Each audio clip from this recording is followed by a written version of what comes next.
And I'm so excited to be doing this. I have not had the balls to do this, so I'm really excited. I'm kind of nervous, but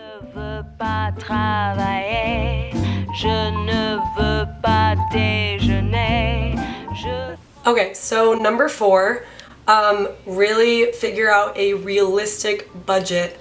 This is something that I wish I would have done. The Tapif program is known to not pay their assistants very much.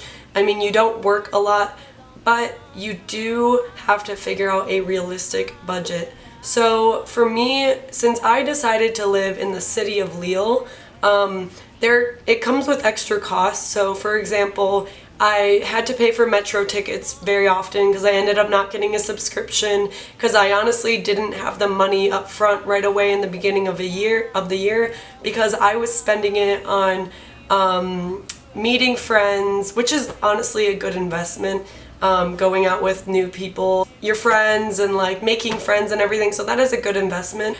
Save up before. I know it's kind of too late if you're going this year, but like really save up. And I honestly think the smartest things to pay for in the beginning are not those nitty-gritty things like a hamper or like decorating your apartment or things like that. I think some of the most important things to pay for in the beginning are investing in going out with friends and meeting people. Like that is really what is important in the beginning. Are things that will make your life a lot less stressful, like getting a subscription to the public transport system, whether you're in Paris like the Navigo, or like in Lille it was the Pass. So really make sure that you do budget well. And also a big thing in the beginning is a lot of times French landlords are hesitant to rent to American students or international teachers, things like that.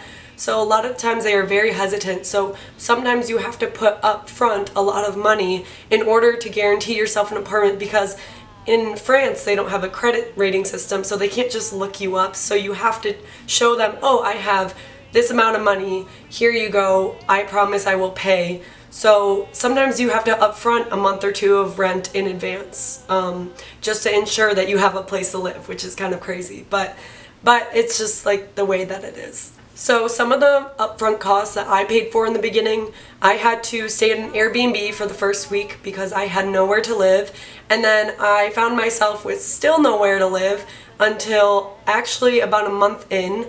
That was just because I had planned to look on my own, but then that didn't really work out, so I decided to go with a company called Shea Nestor, and I couldn't move in until October. So I arrived there mid-September, so I was without an apartment for about 3 weeks in the beginning, so I had to pay for hostels, which that was more reasonable but still expensive.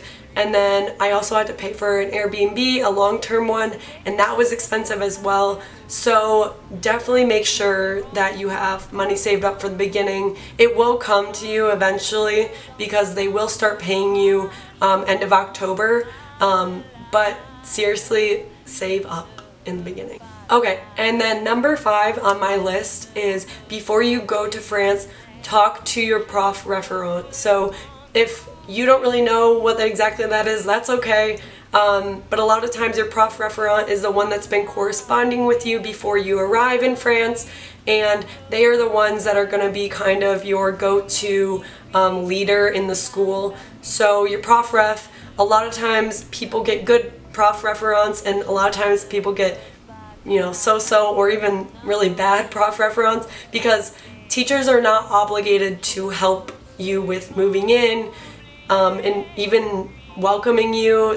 I know some Prof Referents go as far to pick you up at the airport. Some literally you will only see at school. I've heard the full range.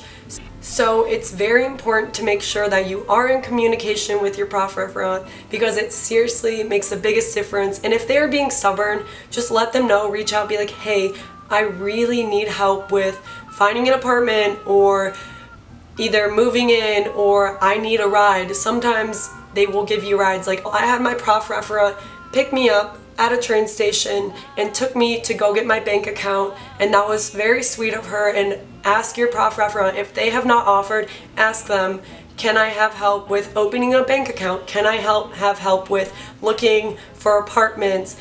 or even as a reference, because a lot of times when you're looking for apartments, you will need a French person reference. So if you can use them as a reference, etc., so they can vouch for you, it's good to establish that relationship before you even go to France, just so then they know who they're kind of vouching for. A lot of times your Prof Referent can help with creating that bank appointment, because sometimes that's really freaking hard. Like, things that you would think would be easy sometimes can be really hard, and it makes it so much easier when you know a French person. So even French friends, if you already have some that are in France, reach out to them, because sometimes it's crazy, but like sometimes those French landlords, the people at the bank, they love having a actual French speaker. So like, even if you can speak French really well, they will want someone that is like born French. So definitely make sure you reach out to as many people. And your Prof Referent is someone that is really great to reach out to for resources. So like, for example, mine helped me validate my visa. Mine also helped me kind of fill out all the paperwork that I needed before. She helped me get a pass d'éducation, which helps you get into all the museums in all of France for free, which is so amazing. Get a pass d'éducation, but that'll be in a later video. I'll talk about that a little bit. And then also, your Prof Referent can help you carry your luggage sometimes, even from the train station or airport to where you're gonna live, because trust me, you will be exhausted when you arrive. Alright, so those are my top 5 things. Well, top 5. Those are my top 5 things that I would highly recommend to you to do before you leave for France. And I know for a lot of people that's coming up very soon, so don't stress. Everything will go okay, and it probably won't go as planned, trust me. And that is okay, you can do it.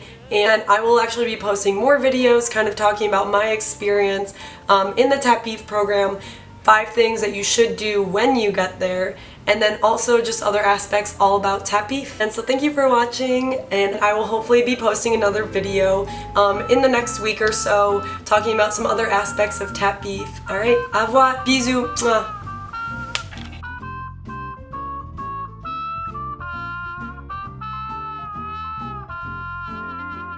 Je